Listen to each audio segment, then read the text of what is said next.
How you doing? My name is Kenneth and I'm the Lone Dice Guy. I'm playing solo Dungeons & Dragons 5th edition as Ming Zao, the monk of the Order of the Dragon. Thanks so much for watching. Let's dive right into today's adventure. Okay, last time, if you don't remember, Ming and Jem had entered into the burial mound that they found in the middle of the mountain, some kind of like secret cemetery. Inside, they've encountered some traps, a couple mummies that Jem seemed to know exactly what they were and urged Ming to flee, and they did. They managed to get away and cleverly used the trap designed to keep them out as a way to keep the mummies at bay. And so now they're about to go up to the second floor. Now, Jem seems to know more than she's letting on.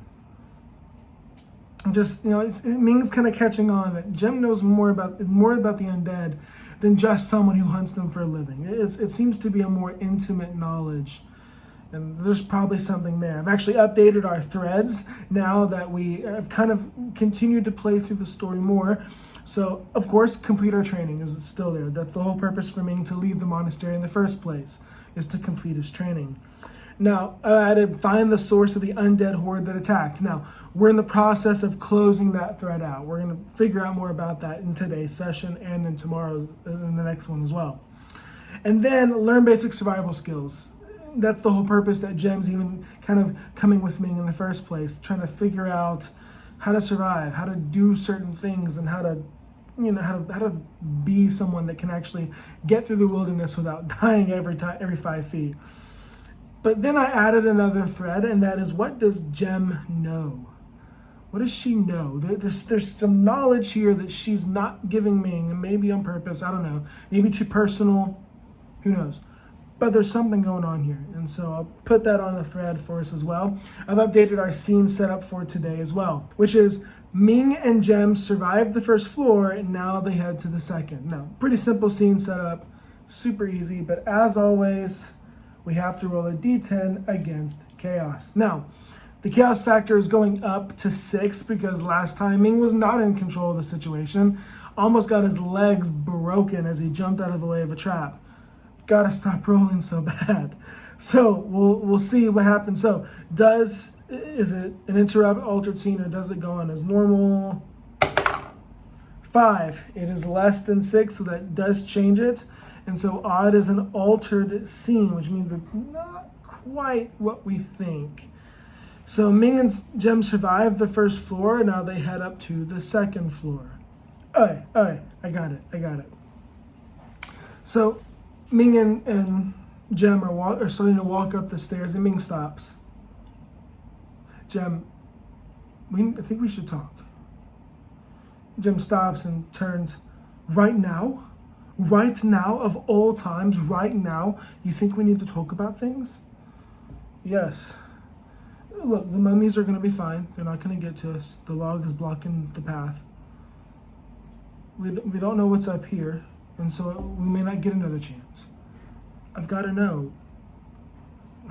You know so much about the undead, more than someone who just hunts them. Who are you, really? Can this wait? Please, can this wait? Do you have to do this very moment? Yes. Again, I might not get another chance. You're someone that I'm traveling with. I need to know that I'm not putting myself in greater danger by having you nearby. If I'm being rude, I'm sorry.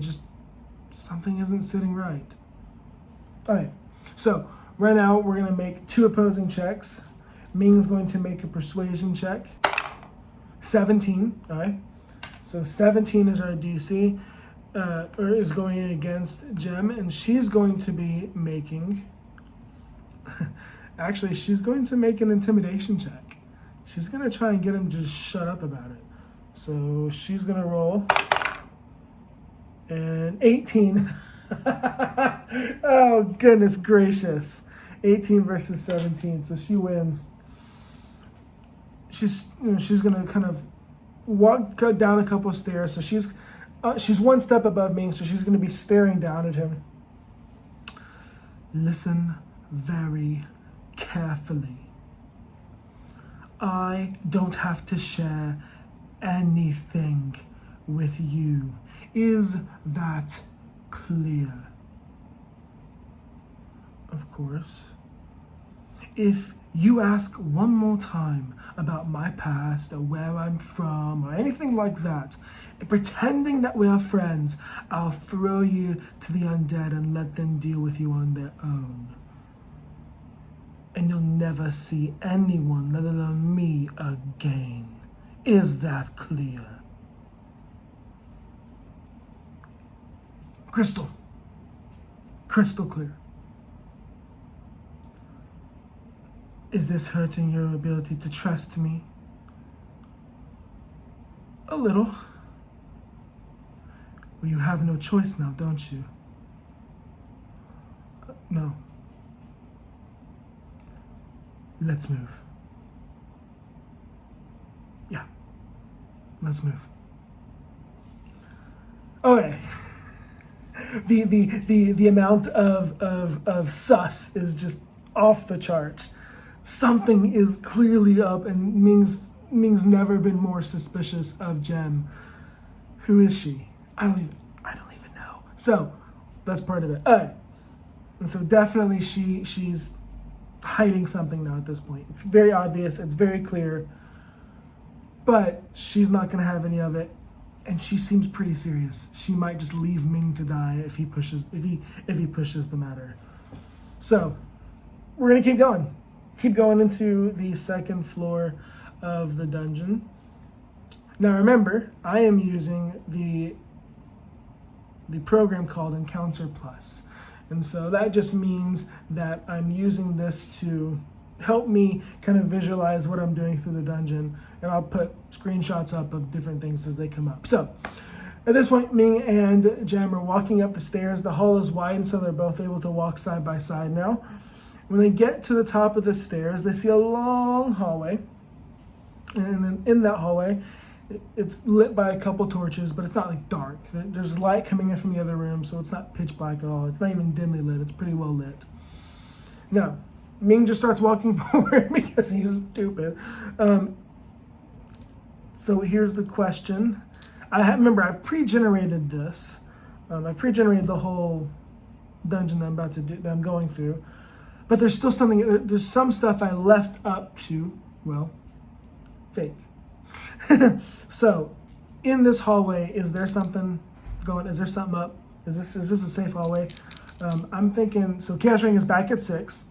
I'm thinking it's unlikely that it's a safe hallway. Unlikely. So is this a safe hallway? 65. That is a no. So it's definitely not a safe hallway. So there's some kind of trap of some kind. So what I've done is I've got several traps already picked out. And I'm going to roll a d4. There's 4 different traps I've got picked out. I roll a d4 and see which one it is. 4 is like the most serious, and 1's like, it's okay. And 2 and 3 are somewhere in the middle. So here we go. 3. Yeah. Okay. Another log trap. Okay. Great. Wonderful. So they're walking down this hall, and Ming, not paying attention, steps, and he feels a sink. Another tile on the floor sink. And he kind of stops, and he just looks back at Jem, and she's just kind of fed up with Ming a little bit, probably. At that point, they hear a just like before, but it's a lot more, it's happening more and more. The rhythm is increasing. Is it connected to this? Maybe. And so as they're kind of freaking out about that, that's when they see coming in down the hallway, they look up, and kind of the ceiling kind of opens up a little bit. The stone grates against stone, and there's another log, and it's coming straight down at them. Okay, so both of them are going to do reflex or dexterity saves. Let's do Ming first. Come on, Ming. This is like when you're. Oh, sorry. Let's do Jem first. Let's do Jem first. 14. She succeeds. DC is 11. All right. Ming, son, please, you can do this. Good. 13 plus 6 equals 19. Good gracious. Thank you. All right. So they see it coming, and it was barreling down. They are able to quickly kind of go to the corners of the hallway, squeeze as it goes through, and it actually doesn't come back. It leaves its hinge and it kind of sails down the stairs below. So you hear a loud crash, and it's done. The log is down there. Whatever. So they're, watch where you're stepping. Seriously, you're gonna get us both killed. I'm sorry. I'm sorry. Okay, I'm sorry. What do you want me to say? I'm sorry. I should never let you come with me. I should never have followed you. This is such folly. I'm gonna get myself killed here.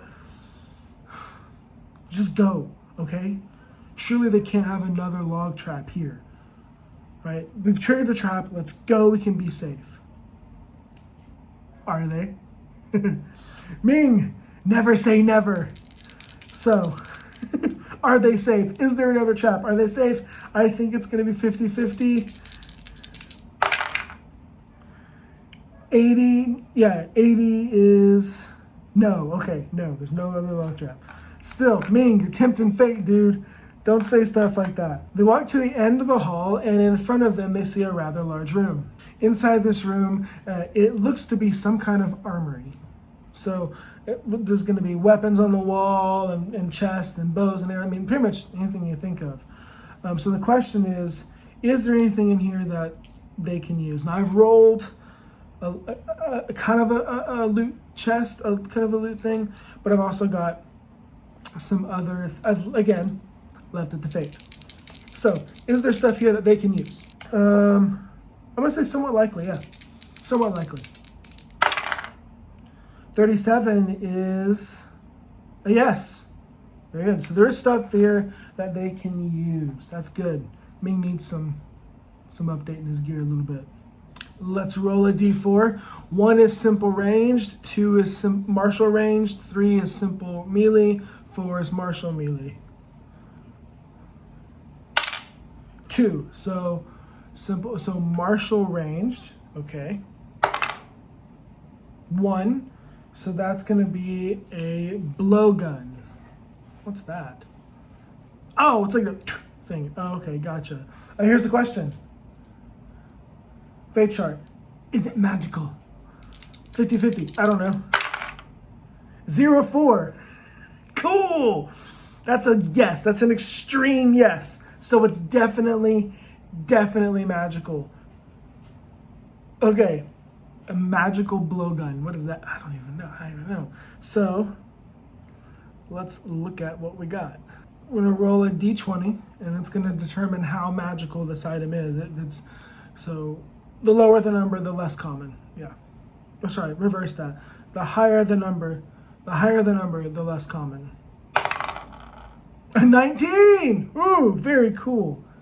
So it's going to be something called a vicious blowgun. This blowgun is when you roll a 20 on your attack roll with this weapon, the target takes an extra 7 damage of piercing damage, because it's that. And it also has some ammunition next to it. So let's figure out what kind of ammunition it's got. Again, d20, lower the more common it is, higher the less common it is. 12, so medium. So it's going to be uncommon. So it'll just be blowgun. It's going to be a little bundle of blowgun darts or needles, sorry. And it should be +1. So it's still magical, but +1. Okay. And there's going to be, let's roll a d10 plus, we'll do d10 plus chaos rank 6 for how many is there. 1, so 7. 7 needles as well. All right, so they search the room looking for stuff. Jem wasn't really interested in looking around for stuff, but when they're in here, they do find, or Ming finds in a chest, a blowgun, a blowgun with some needles in it. Now at first he looks at it, he doesn't really care, but when he touches it, he feels his ring kind of tingle a little bit, like that kind of, that's somewhat similar. Remember, he has no magic whatsoever, so he doesn't know. He's not trained in magic. He has his key magic, but that's different. And so not only does he realize that this is probably magical, he notices that the pouch of darts next to it also kind of give him that same tingle. Who knows what that means? He's gonna put it in his pouch and just kind of move on from there. But as they're searching around, Ming's in his head is going, should I ask her about it again? Should I breach the subject again? Should I? Yeah, he's not gonna push it. He's not gonna do that. So while they're searching again, so they pretty much searched the room bare. They feel and hear it again.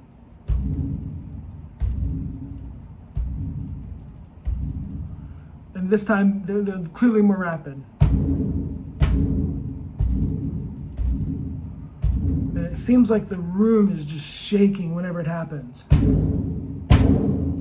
Getting louder. So clearly something is going on the floor above them. That's going to kind of give them some urgency. So it's kind of a bummer. This room has a secret room, but neither one of them can think to look. They're concerned with what's going on up there, and their passive perceptions are too low to notice the entrance to it. So they're going to miss out on the cool loot that's in there. Oh well. So moving on. Let's keep going. So they're going to go upstairs now. They're at the entrance of the hall. At the entrance to the hall, going up. And so they're walking on. They get to the hallway branches out for a little bit, and they get to kind of like an enclave area where there's a couple altars, and they seem to be made to various deities and things like that. Ming recognizes them from his own studies at the monastery. Just because he was in the monastery doesn't mean they didn't study the religions and faiths and different celestial creatures that they might encounter. And he's looking around and he sees a couple to gods like of the mountain and of other things. But then he sees something that's very strange. He sees an altar to the dragon. The same dragon that founded his order. Now, not just any dragon, but it's the same dragon it's the emblem of the dragon that passed down the tenets of his order to him and his people, to the monastery. And so this is going to be a very strange moment. I'm going to have Ming go and investigate the altar itself. It's going to roll nice. So he's going to roll an 18 plus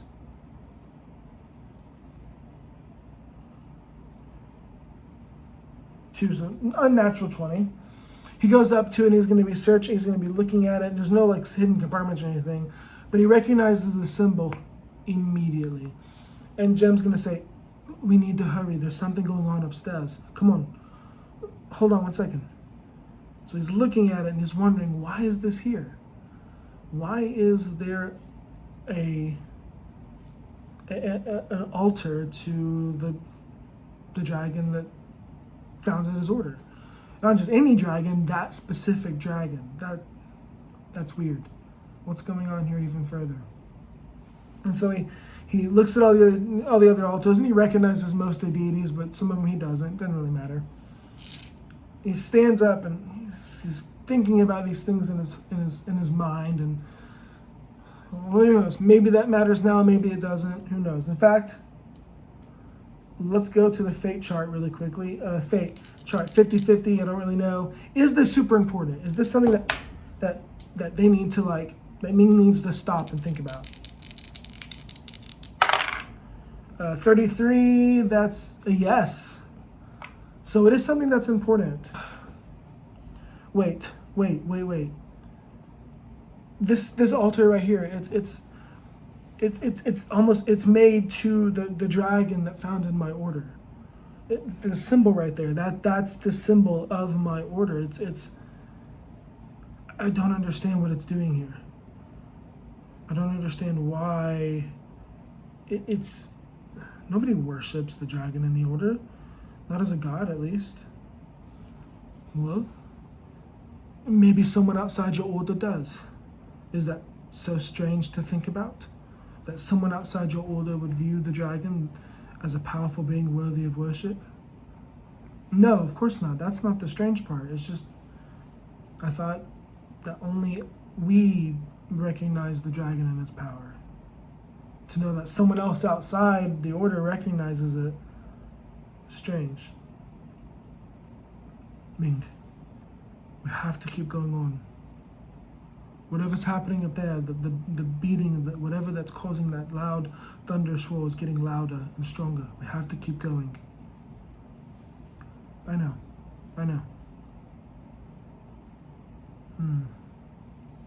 This is strange. Let's keep moving. So they're gonna move on. Clearly this is important. We don't know how. We'll figure that out later. And so they turn the corner and there are the stairs going up. And it looks like they go up and then turn around and come back this way. So with that, I'm actually gonna cut this session really short today. Ming has found some magic stuff. They missed out on some treasure, but hey, whatever. And then Jem has very much solidified that she knows something that she's not willing to share. And so that's something strange, and I'm sure it'll come up. And we got a bunch of mystery things now. There's a lot of stuff here. We don't know who Jem really is. Why is there an altar to the dragon here in this place of all places? What is going on? Well, we're gonna find out next time on Lone Dice Guy. Thank you so much for watching. Thank you so much for following along. Be sure to like, subscribe, all of that dumb YouTube stuff. Again, let me know in the comments what I could do better, what I'm not doing as well. If you've been playing your own games, put the links in the description. I would love to watch it. I would love to see what you've done. And so thank you so much again for watching. Have a wonderful day. I'm Kenneth, the Lone Dice Guy, saying God bless. Have a good day.